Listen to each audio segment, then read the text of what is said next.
I've been intrigued to try VR for some time, but apart from the few times I tried out the headset my sister had for her Samsung Galaxy, until recently I'd never experienced it at all. But I found myself with some spare cash recently, so I figured the time was right to give it a go. After a bit of research on the different headsets available, I decided on the HP Reverb G2. I'd never actually heard of this one before, but every set I looked at seemed to have some significant pros and cons, and this one had the pros that were most relevant to me and the cons that would be least impactful. I read that the controller tracking wasn't so good for more frenetic games, but given I have a very limited physical space to work within, I figured that games requiring a lot of movement and arm waving were probably a bit beyond me anyway. On the plus side, it has a pretty high resolution for the price, and plenty of people suggested it was really good for racing sims, which was something I was looking for. So I ordered one, got it delivered, took it out of the box and set it up, which was pretty straightforward, notwithstanding the fact that, thanks to my computer desk being a hellscape of intertwining wires coming out of God knows what and going into God knows where, I had the wrong USB cable plugged into my PC, rendering the whole thing inoperable. Fortunately, I figured that one out after a shamefully long time. And then I dived into the world of VR, and look, I'm just going to begin with all the problems and downsides because they are many and varied, and have impacted pretty much every experience I've had with VR thus far, so I'll start with them and then go on to the actual games.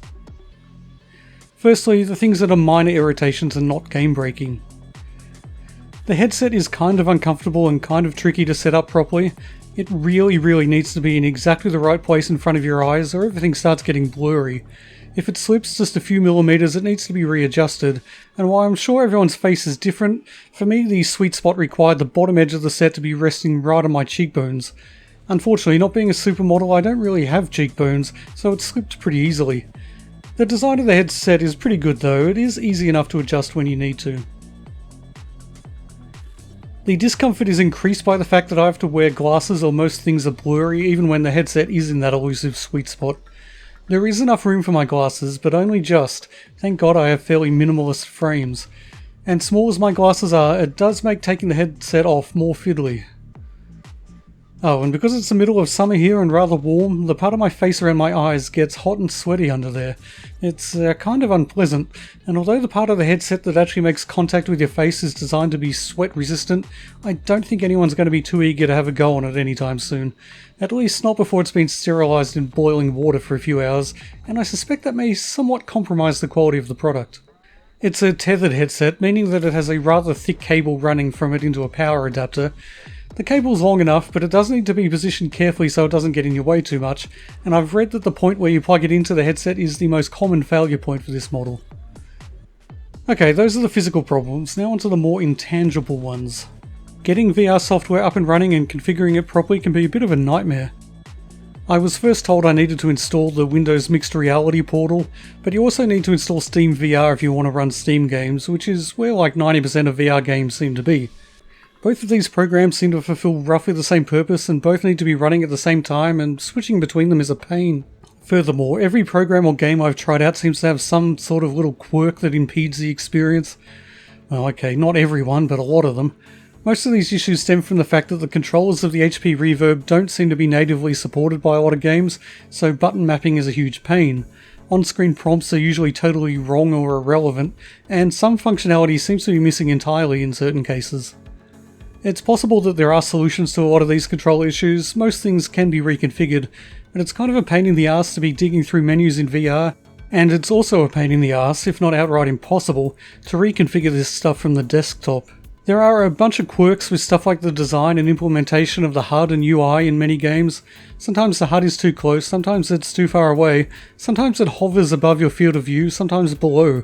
Most games include options to adjust stuff like this, but it doesn't always seem possible to get all the HUD and UI items to a position where you can actually see them properly. It's likely many of these issues stem from my own ignorance, and on the whole they're not too bad, but there are just a heap of minor to moderate irritations, and I'll be going into some of them when I get around to specific games. And then there's the real game breakers. Firstly, the stability. I've had so many crashes. Often it will happen while I'm in the middle of a game, but mostly it happens when starting or exiting a game, which is technically more convenient I guess, but still a huge pain. It's made much more of a pain when, as frequently happens, my system locks up so comprehensively that I have no choice but to take off the headset, grappling with my glasses as I do so, and go and manually use Ctrl-Alt-Delete to close everything, or in a worst case scenario, restart my PC. And yeah, I know, first world problems. I have to take off my expensive electronic equipment to operate my other expensive electronic equipment, boohoo. But it really is frustrating, especially when you just get everything strapped onto your head again, you find the sweet spot where everything looks sharp, your glasses aren't being pressed into your temples too badly, you go to load up the next game and boom, it simply doesn't work, and you can't even tell what the problem is without taking the headset off to look at the screen. And yes, there is a virtual desktop which you can technically use in VR, but it often doesn't work at all, and when it does, it's not exactly great to use. Seriously, having your system crash is normally annoying, but when it crashes and you're stuck in a VR void, sometimes in complete darkness, sometimes in a glitchy half-filled environment that stutters and flutters about your field of view in a way that hurts your eyes and makes your stomach heave, that's a whole new world of frustration and irritation. I've started shutting down all other programs and turning off my second monitor before using VR, and that does seem to have helped, but there are still issues. Hopefully I discover some workarounds. In the meantime though, this is why almost all the footage you'll see in this video is from official promotional videos or from non-VR versions of the games rather than actually recorded by me. It is possible to record in VR, but trying to do so caused me so many issues that I gave up. Sorry about that. Hopefully one day I'll find a workaround for this too. Anyway, the second big problem, and one for which there may be no workaround, is motion sickness. I was pretty worried about the prospect of motion sickness before getting the headset, as I am rather susceptible to getting sick when riding in a car or a bus. And when I went whale watching on a boat about a decade ago, I was so crushingly ill that I honestly think I nearly went into a state of shock. For a good 20 or 30 minutes I literally could not move, and I lost all feeling in my arms and legs. The whales were pretty cool though. So yeah, I was worried about getting motion sickness in VR, and well, I have experienced it to some extent at least. It varies greatly from game to game, and I'll talk about this more once I get into the specifics. But basically, most games I can handle okay, but I still need a break after an hour at most. And one game made me so sick I stopped after 5 minutes, almost threw up, and had to take the rest of the day to recover. Oh, and then there was one specific element of one game that made me sick in literally half a second. I'll get to that, because it was the most intense physical reaction I've ever had in a game. Honestly, the fact that an hour seems to be my limit may not be such a bad thing, because the stability of VR games has been so bad that 1 hour seems to be the limit for them too before they crash. That's not a joke either. On the few occasions where I have got to the 1 hour mark without feeling too sick and felt like pushing on, the game crashed very soon thereafter. There has literally not been one time I can think of where I've been able to play beyond an hour, either because of illness or software instability. Right, so those are the general negatives and downsides, and now it's onto the games, where hopefully I'll be able to explain just how vastly those negatives are outweighed by the positives of VR gaming. Fortunately, I managed to catch the tail end of the latest Steam sale when I got a headset, so I was able to build up a pretty sizable library of VR games for not much money. And because I've been playing a whole heap of different games, I need to stress that these really are just my first impressions. I really haven't played any one game in depth yet. And honestly, even in the time I have played them, I've spent most of it just wandering around looking at stuff and being amazed. Anyway, I'll start with the obvious choice, the one game that pretty much everyone says is the best thing to experience in VR, Half-Life Alyx. Well, I say it was the obvious choice to start with, but maybe it wasn't actually the right choice to make this the first VR game I ever played, because it set such a high standard that everything else might seem like a bit of a letdown. Half-Life Alyx is the game considered by many to be VR's killer app, and I can definitely see why. The key word, the obvious cliched word, is immersion. VR essentially redefines that word when it comes to gaming, but it does it in ways that I wasn't necessarily prepared for. The fact that the world of the game exists all around you is part of it, probably the most expected and comprehensible part. The ability to grab and manipulate things is also part of it, although maybe less of a part of it than you might think in this game, at least. For me, this element felt a little clumsy to begin with, and made me conscious of the fact that I didn't really have hands in the game, I just had two controllers outside of the game. But the more I got used to it, the better and more natural it felt. However, the thing I didn't really understand before I tried VR was how impactful the true sense of scale would be. Maybe I'm foolish for being surprised by it, but I honestly think the thing that blew me away most about VR was the fact that when a human-sized character stands in front of you, it really seems like it's the same size as you are. When you're in a room, even a modestly sized room, that space truly feels like it's scaled appropriately. Pick up an item and hold it to your face and it looks just right, like a small item made large by proximity. So, like a lot of people, most of my time with Alyx has just been spent wandering around, studying the incredibly detailed world, discovering the ways I can interact with it, and basically just messing around. I'm not sure if I'll ever get tired of using the gravity gloves to flick an item into the air, catch it, and then stow it in my backpack. And pulling ammo out of your backpack and jamming it into your pistol, then pulling back the barrel to physically reset it is incredibly cool. As a game, Alyx seems pretty damn good. It is a Half-Life game after all, but I honestly haven't got far enough to really comment on that, partially because I've just been messing around, and partially because it just keeps goddamn crashing. Well, to be more precise, it's not the game that keeps crashing, it's Steam's integrated VR program, which, well, it's definitely more of a pain in the ass because that can crash at any time, no matter what game you're playing. Sigh. Well, the next game I want to touch on is Moss, because it's very different to Alyx, but is almost as remarkable in some ways. As a game, it's pretty simple. You control a mouse called Quill, guiding her through the game using rather basic and familiar platforming skills. She runs, she jumps, she swings her sword. It's a pretty solid platformer, but the VR element truly elevates it to another level.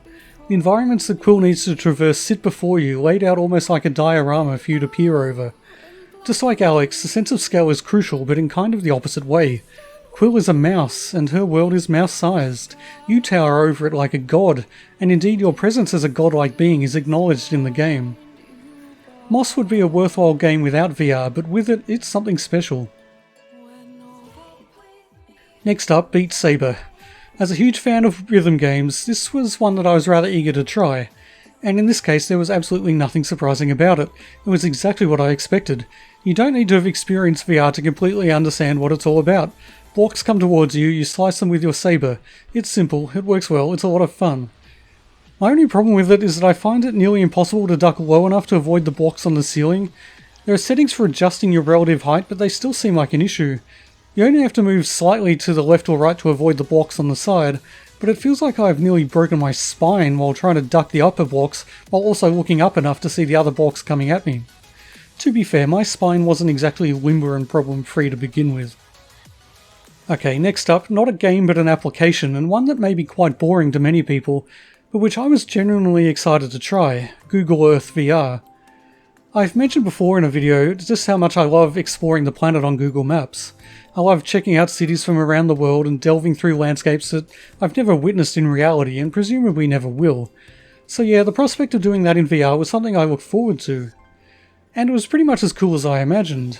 I loaded it up, had a look around the Grand Canyon where it dumped me at the start, and then tried to fly around to other locations like you're supposed to be able to. But I couldn't. There didn't seem to be a button on my controllers that would actually let you move your viewpoint around. I could manually search for a city or location, but that just zoomed me out to a point hundreds of kilometers above where I wanted to go, and I couldn't zoom back in. The game showed me what buttons it wanted me to press to move around, but they were for some other sort of controller that bore no resemblance to what I held in my hands, and nothing I pressed had any effect on actually moving me around. Which was all very frustrating. Eventually, a day or two later, I did manage to somehow get it to work with my controllers, but I say somehow because I'm genuinely not sure what I did to finally get it working. Oh well. Whatever it was, I was finally able to go where I pleased, and yeah, I loved it as much as I expected. Once again, the sense of scale was crucial. Zooming from low Earth orbit to 10 meters above your own house is something I find cool in a web browser, and in VR it's, well, even cooler. Right, onto Doom VFR. As you might know, I'm a huge fan of Doom. Well, more so old school Doom, but I did really like the modern reboot as well. So I was pretty keen to give its VR incarnation a go. And yeah, it's good, I enjoyed it a lot. Like Beat Saber, it's pretty much what I imagined, which is no bad thing. It looks great, and yes, I am going to mention the incredible sense of scale once again, because the demons just look so impressively monstrous up close.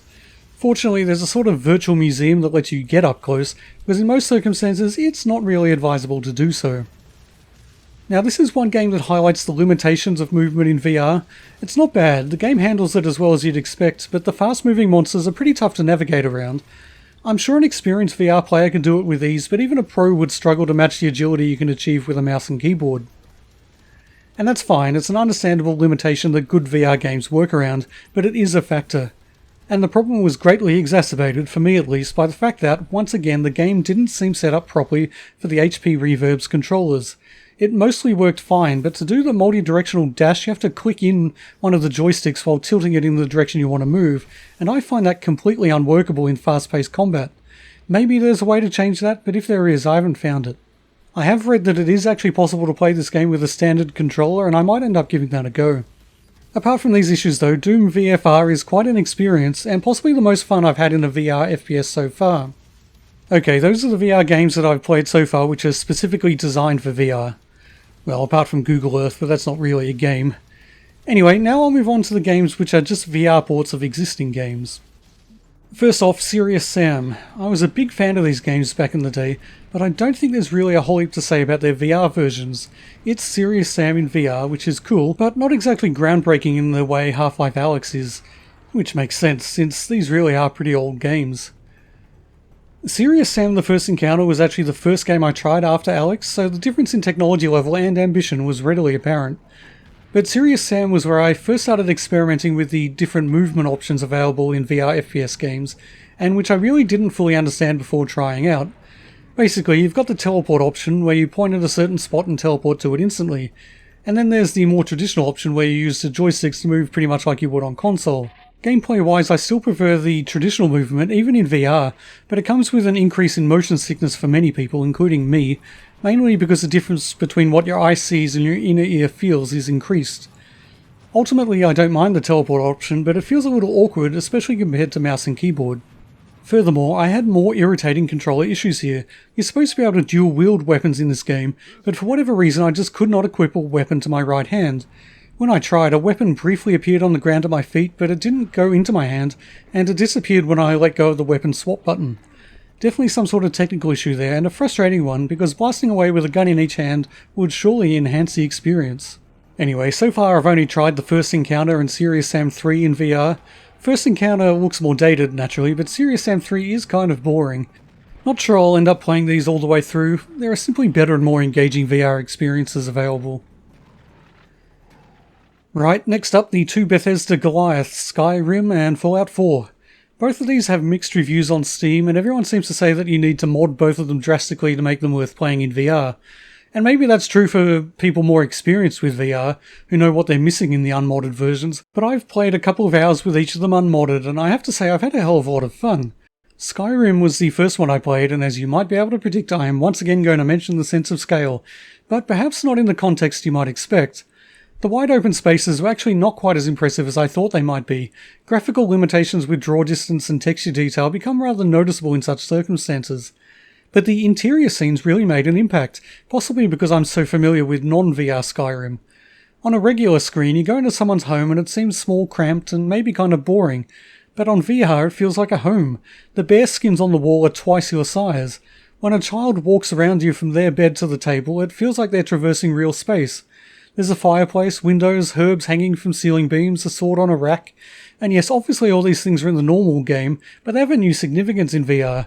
Even a humble dwelling feels cozy and like a home. Combat is more of a mixed bag. Maybe it's just me, but I found it pretty hard to connect with melee swings. Possibly this is because, due to my limited real-world space, I'm hesitant to reach out too far or swing too violently. I don't want to break my wrist, or worse, one of the controllers. But a bow, on the other hand, that feels great. It's still a bit finicky to get right, but drawing back the arrows and letting it fly is just so cool. So yeah, despite what the naysayers say, and by definition what they say is nay, I've really enjoyed Skyrim so far.